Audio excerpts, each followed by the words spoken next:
ضد المنطق وضد الطبيعي وضد التقليدي وضد اي حد كان متوقع نتيجة الماتش. الزمالك يفوز على بتروجيت 2-0 في مباراة هي الافضل للزمالك في اخر خمس ماتشات. اخر خمس ماتشات ده افضل احسن ماتش الزمالك لعبه. الزمالك يفوز على بتروجيت تاني 2-0 بافضل اداء في الفتره الاخيره. الزمالك بدا اللقاء في تشكيله الزمالك في بدايه اللقاء. بدا كابتن معتمد جمال بمحمد عواد في حراسه المرمى، محمد ابراهيم باك يمين، حسام عبد المجيد ومحمود حمدي الونش قلبين دفاع، احمد الخضري باك شمال. ودول اتنين لعيبه ناشئين ان انت تدفعهم تحطهم في التشكيله حاجه تحسب طبعا لكابتن معتمد جمال. نص الملعب كان بدأ بمحمد شحاتة ومحمد اسماعيل نجم الماتش، وادم كايت برضو عمل اداء عالي قوي، واحمد شريف وينج شمال، وعداد دباغ وينج يمين، ناصر منسي في الهجوم. الزمالك بدأ الماتش متحفظ وهادي، بيلعب على قد امكانياته، مدي البتروجيت كل الاحترام، عكس بتروجيت اللي نزل مش محترم الزمالك ونزل ضاغط وبيلعب دفاع متقدم وبيهاجم. وتقريبا اول 20 25 دقيقه لحد جون الزمالك الاول تقريبا، يعني لغايه الدقيقه 20 ولا 21، بتروجيت كله في نص ملعب الزمالك والدفاع كله متقدم. كرة رايحة هجمة عادية لبتروجيت، اترفعت، صبحي طلع ضربها بالبوكس، نزلت لناصر منسي اللي لعبها من مرة واحدة المنطلق على ناحية اليمين عدي الدباغ، اللي لقى نفسه رايح انفراد فوق بالحارس. حطها طبعا، حطها بطريقة وحشة قوي، لكن ربنا كرمه يعني وعمر صلاح ما شالهاش وكمل عليها عدي الدباغ ودخل الجون عشان يتقدم الزمالك بالهدف الاول. وبعد كده الزمالك بقى اهدى وبقى اكتر ثقة في نفسه وبقى اكتر ثقة في امكانياته. اللعيبة ارتاحت شوية، المدرب خد نفسه، وابتدى ان اللعيبه تنقل واحده واحده، وابتدوا يستدرجوا بتروجيت اكتر اللي ما حرمش، وفضل ضاغط وفضل بيحاول ان هو يضرب الزمالك لغايه ما كوره برضو من ادم كايد سروت لعبت لعدي الدباغ اللي عمل ماتش هايل. خطفها من قبل المدافع، واضطر المدافع ان هو يعمل معاه فاول في منطقه الجزاء واتحسبت ضربه جزاء. دخل سددها حسام عبد المجيد بمنتهى الروقان والمعلمه عشان الزمالك يتقدم من الشوط الاول 2-0 ويخلص الشوط الاول والزمالك متقدم 2-0. ما فيش اي حاجه وحشه في الشوط الاول غير اصابه بس محمد شحاته، لكن نزل مكانه محمد السيد عشان يقدم اداء عظيم.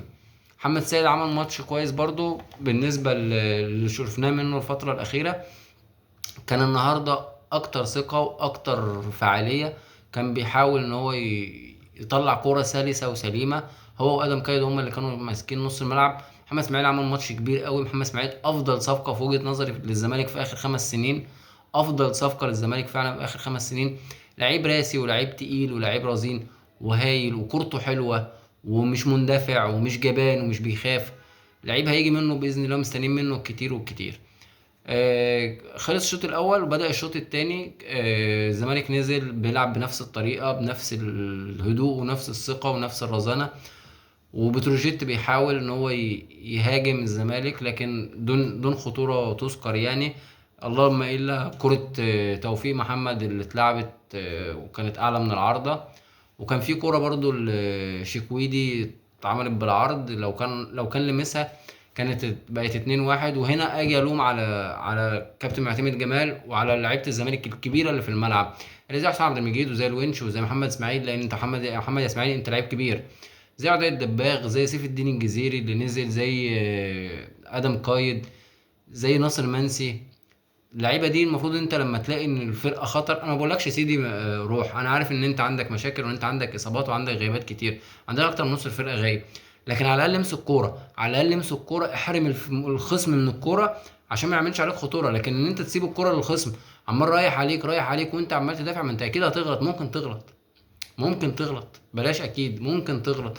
ممكن حاجه تحصل من الحارس زي الماتش بتاع كايزر تشيفز، كرة صبحي اللي تسببت في تعادل وضيعت مننا نقطتين.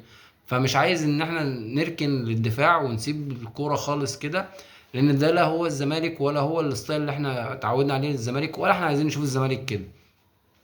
مبروك، مليون مبروك لكل الناس اللي بتتفرج علينا، ويا ريت الناس تعمل مشاركة ولايك وسبسكرايب للقناة، وفعلوا زر الجرس عشان يوصلكم كل جديد اول باول. وتابعونا في كل منصاتنا الاجتماعية على الفيسبوك وتويتر وانستجرام. يا ريت اللي عنده اي حاجه يقولها، وما تنسوش تصلوا على النبي في الكومنتات وتدعوا لاخواتنا ان ربنا ينصرهم وينصرنا.